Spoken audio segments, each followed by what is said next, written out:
안녕하세요, 조대입니다. 오랜만에 인사드리네요. 저는 지금 스리랑카에 와 있습니다. 스리랑카의 하푸탈레라는 지금 지역에 와 있고요. 오시는 걸 계획하시는 분들이 지금 꽤 계시는 것 같아서 여행 오시기 전에 알고 계시면 유용한 정보들 먼저 좀 알려드리려고 합니다. 스리랑카는 신할라어를 쓰시는 분들이 국민의 한 70% 정도가 되세요. 그렇지만 영어도 쓰는 그런 분위기이기 때문에 영어가 막 통하지 않고 이런 나라는 아닙니다. 그래서 큰 걱정은 안 하고 오셔도 될 것 같고요. 수도는 콜롬보하고 그리고 또 되게 어려운, 이건 제가 외우지 못하겠어요. 한번 그냥 그대로 읽어볼게요. 스리자야 와르데 네프라 코테. 이름도 되게 길죠. 이렇게 두 곳이 수도입니다. 좀 특이하죠. 역사적인 의미의 수도와 뭐 경제적인 걸 담당하는 수도를 나눠서 서로의 역할을 다르게 하는 그런 수도를 뒀더라고요. 그래서 좀 특이하다는 생각이 들었는데, 어쨌든 콜롬보도 수도는 수도다.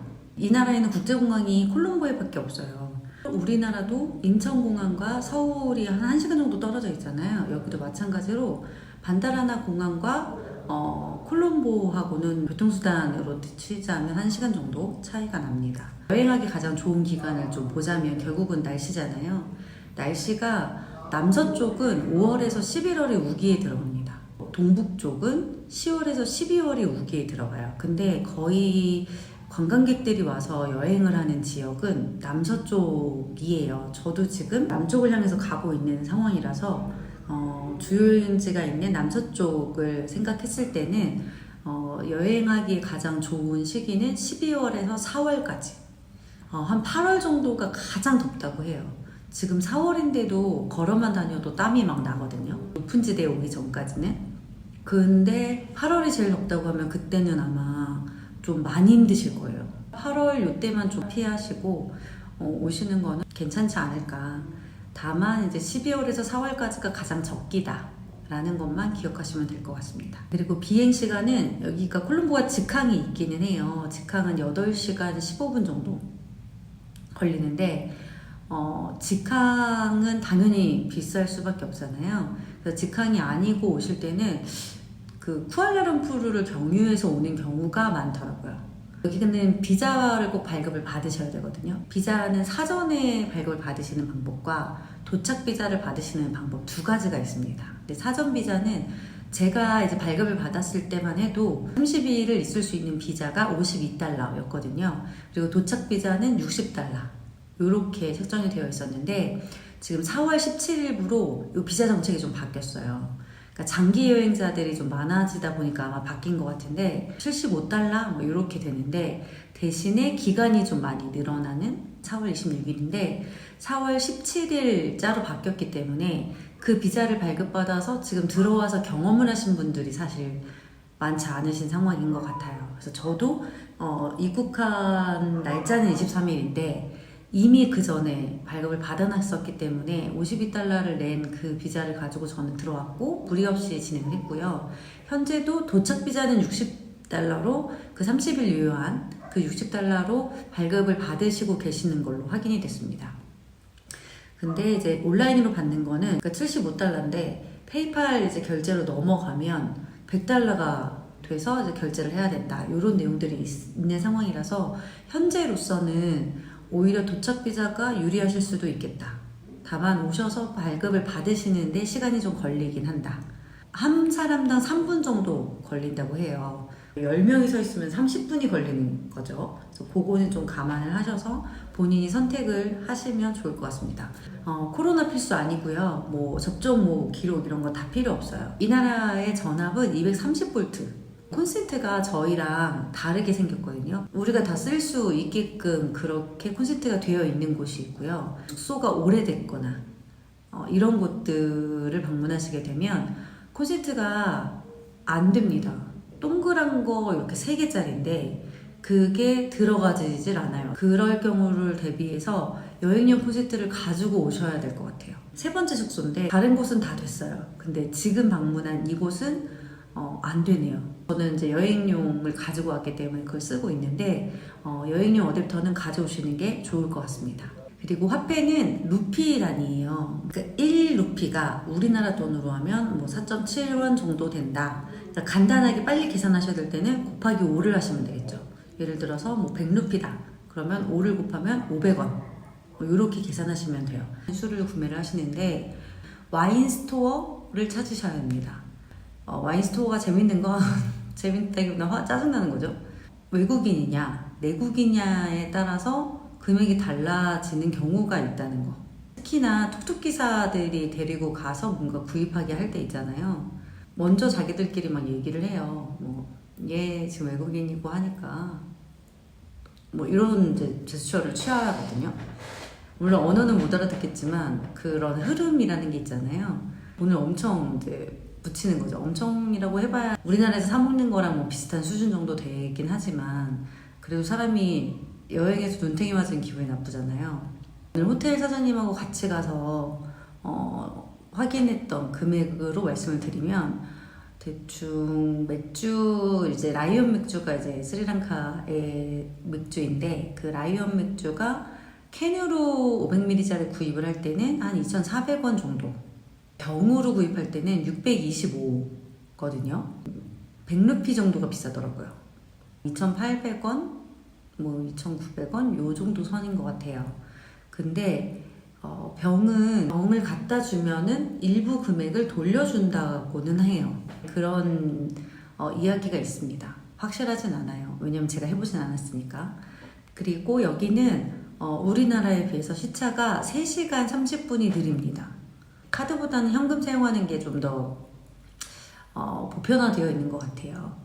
뭐 동남아처럼 QR이 뭐 돼 있고 이런 거는 아직 발견한 게 없고, 다만 ATM 출금하실 때 환전을 하실 때 결국 100달러로 바꾸면서 환전의 수수료가 부과가 되실 거고, 그리고 그 100달러를 가지고 와서 환전소에서 할 때 수수료가 어느 정도 부과가 되는 거잖아요.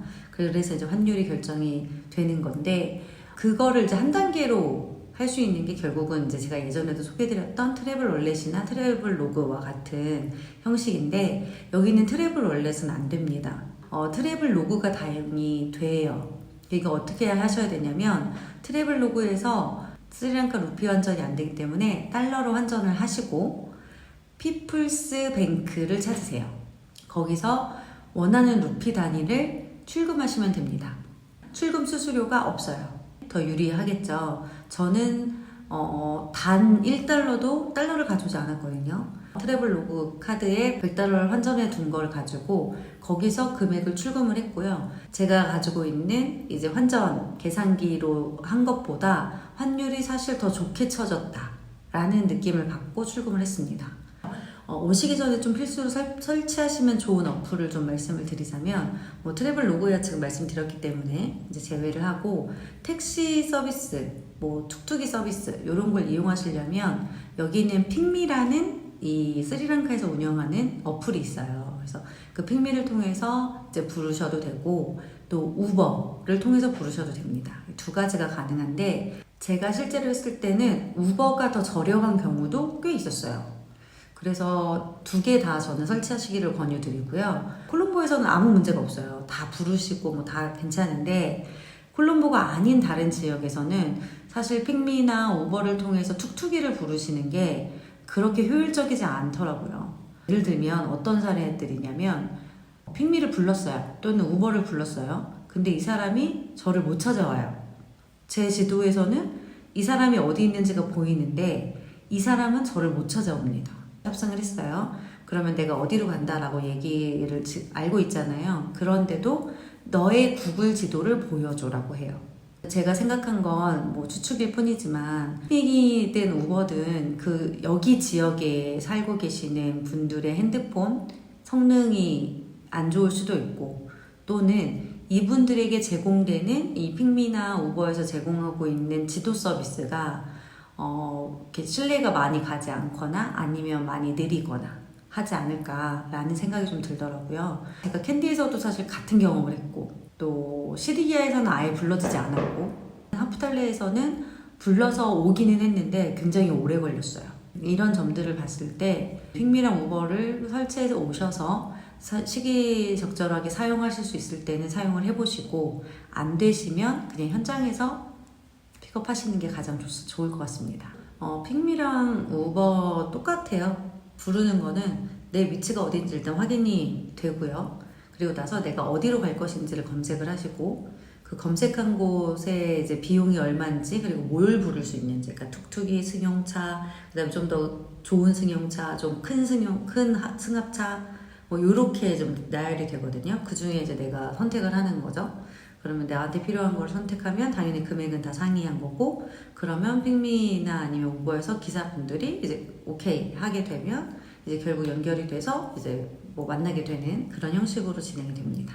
픽미나 우버 모두 트래블 원래 카드와 트래블 로고 카드를 제가 연결하려고 시도해봤는데 다 안 되더라고요. 그래서 현금 결제로 저도 지금 이용을 하고 있어요. 그러니까 입국했을 때부터의 그 과정을 좀 설명을 드릴게요.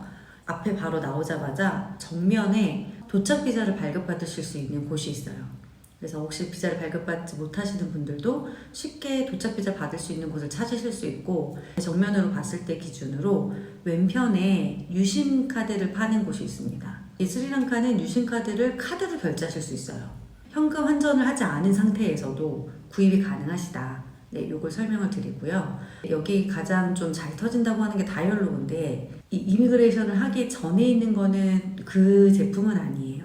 왼쪽으로 이렇게 딱 돌면은 바로 그곳에서 이미그레이션을 하시고, 굉장히 좀 쉬워요. 빨리 진행이 돼요. 이미 비자 다 되어 있고, 그러면 크게 뭐 확인할 거 없기 때문에 물어보는 경우는 뭐 너 며칠 동안 있니? 뭐 여행으로 온 거야? 요 정도의 질문은 하십니다. 그렇게 하신 상태에서 나오면 이제 벨트가 있는 곳이 있어요. 나오시면 나오자마자 환전소가 쫙 있어요. 이 환전소들이 보이는 상태에서 왼쪽으로 쭉 거의 제일 끝에까지 가시면 거기는 ATM기가 쭈루룩 모여 있습니다. 네, 근데 굉장히 크지 않아요. 그렇기 때문에 찾기 굉장히 쉬우시고요. 환전소가 있는 상태에서 앞으로 쭉 직진을 하시면 맨 끝에 유심 가게들이 쫙 있습니다. 제가 입국한 시간이 10시가 넘어서 입국을 했거든요. 그런데도 다 열려 있었어요. 그러니까 걱정 안 하고 오셔도 되고요.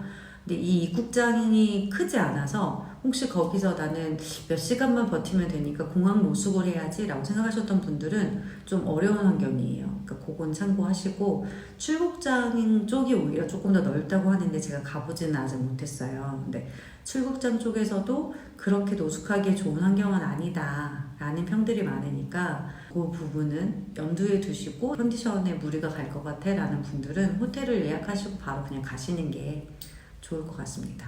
나오시면 거의 이제 공항 밖에까지 나가시는데 좀 시간이 걸리잖아요. 웬만한 공항들은. 여기 나오자마자 그 입구가 보이거든요. 끝에. 우버나 픽미를 부르실 경우에는 이제 나오셔서 우버랑 픽미 이렇게 간판이 있습니다. 요 이제 이쪽으로 가세요. 이제 픽업 장소가 이쪽입니다라는 간판이 있으니까 나오셔서 왼쪽으로 가시면 그쪽에 이제 기사분들을 만나실 수 있고, 버스를 타시는 분들은 공항 앞까지 쭉 나가세요. 공항을 나가신 다음에 이제 구글 지도로 하면 길을 되게 이상하게 알려주거든요. 나가서 이렇게 돌아서 이쪽으로 막 가야 되는 걸로 알려주는데, 그렇게 가지 마시고요. 그냥 직진하셔서 여기 이제 나가시면 거기서 오른쪽으로 가시면 이제 구글 지도 그때부터 따라올 거거든요. 오른쪽으로 가셔서 그냥 건너시면 돼요. 그렇게 해서 버스는 탑승하실 수 있다. 요 정도 정보를 좀 오늘 알려드리려고 합니다. 지금까지 제가 생각했을 때 여행 오기 전에, 그리고 여행 와서 공항을 나오기까지 알고 계셔야만 하는 것들, 알고 계셔야 마음이 편한 것들을 알려드렸습니다. 요 정보들이 스리랑카 여행을 준비하시는 분들께 또 많은 도움이 되기를 좀 바라고요. 여기서 또 인사를 드려보도록 하겠습니다. 다음 편은 아마도 시리아 라이언 락을 보기 위해서 시리아를 가는 여정이 될 것 같은데, 그 여정 때 엄선된 정보들로 인사드리도록 하겠습니다. 네, 오늘도 이렇게 시청해주셔서 너무 감사드리고요. 좋아요, 구독, 알림 설정 부탁드립니다. 그럼 또 다음 편에서 인사드릴게요. 안녕.